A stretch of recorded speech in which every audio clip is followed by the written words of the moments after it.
Okay. Crowd outside pretty good. Yeah, did you see there were people last night at 11? Yeah, I did. There's like 30,000 people that can't get in. Crazy. So let's talk about the midterms to begin with. No matter what happens on Election Day, do you think it's a referendum one way or the other on your presidency so far? I think a little bit, but you know, we're getting very good poll numbers on my presidency, so that just came out today, very good poll numbers. But it's really the people that are running, especially when you look at Congress and you see, you know, all of those different races. Many of the people we don't know, many of the Democrats we don't know, but I'm seeing we're doing very well, and our numbers have really shot up a lot over the last 2 or 3 weeks. And I think the Republicans are going to do very, very well. As for why you're here, right. It's well documented your contentious relationship in 2016 with Senator Cruz.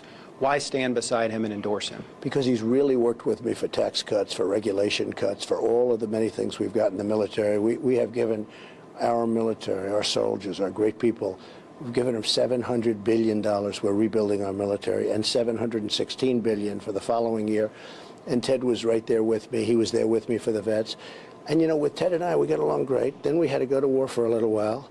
And after the war was over, we got along great. It's just one of those things. But he's a great guy, and he loves Texas. Immigration, big issue that you ran on. Now we're facing a wave of migrants coming up through Mexico. Your thoughts on how best to handle that, either financially or physically at the border? Well, we're going to have to get very, very tough on the border. Look, we thought that Honduras and El Salvador, all these countries, you know, we pay them a fortune every year. We give them a lot of money. They don't do anything. And it's a shame that they allowed all of these people to flow. Now we'll find out whether or not Mexico is going to help. They have been helping, but now you see they're coming up through Mexico, and it's a lot of people, 7,000 people now, and that seems to be getting bigger because Mexicans are now getting into the group. You've been following it. We have a very strong border. We're going to have a very strong border. We're building the wall. We should be able to build it faster, but the Democrats are doing everything they can to obstruct and not give us the money to do the wall, even though we've started a very big chunk of it. We have the funding for the first part of it. But I will say this, we could change the immigration laws in this country, which are the worst anywhere in the world, probably in the history of the world. They are the worst laws, the worst everything. And we could solve problems like this, but the Democrats won't approve it. I do think there's a lot of pressure on them now to get something approved. Let's see what happens. So what do you do if that big wave of people gets to the Mexico-U.S. border? Well, we're going to have to see, but we're going to have a lot of people there. We're going to have military. We're going to bring out our military, not just the reserves. We're going to bring out the military. And we're going to see what happens. What does that do for commerce? I mean, big trade partner. It is, and we just made a great new trade deal with Mexico and with Canada. The USMCA, great trade deal. NAFTA was a disaster, and this is a great deal. But you know what? I view borders and I view the security of our country more important than even trade.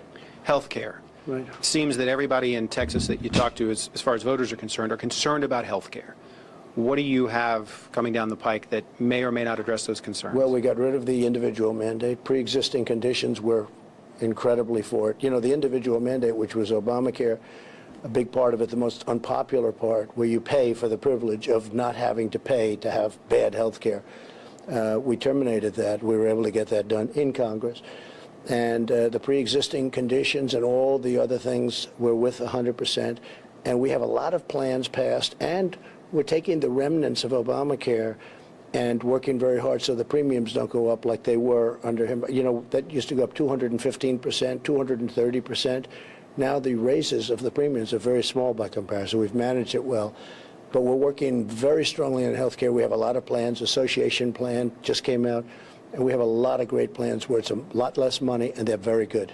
Last question. Record turnout on the first day of early voting here in Harris County. Why do you think so many people are interested in going to the polls in what may be historic numbers? Well, I think, frankly, we've added a lot of spice to it. When I say we, maybe it's I and others, perhaps. But I think, you know, they see that I'm coming here. We're having record numbers of people all over the state, from what they're telling me. And that's a good thing. And I think if that happens, I think it should be to Ted's advantage. Voting for you or against you? Well, maybe some against, but mostly for. I mean, I won the state of Texas by a lot. I love the people of Texas. It's the same, you know, thought process. I believe in strong borders. I believe in law enforcement. You know, I mean, I believe the things that the people of Texas believe. O'Rourke is a super liberal. You're talking about crime and so many other things. It's almost like he doesn't care about it. So I think Ted Cruz is going to do really well.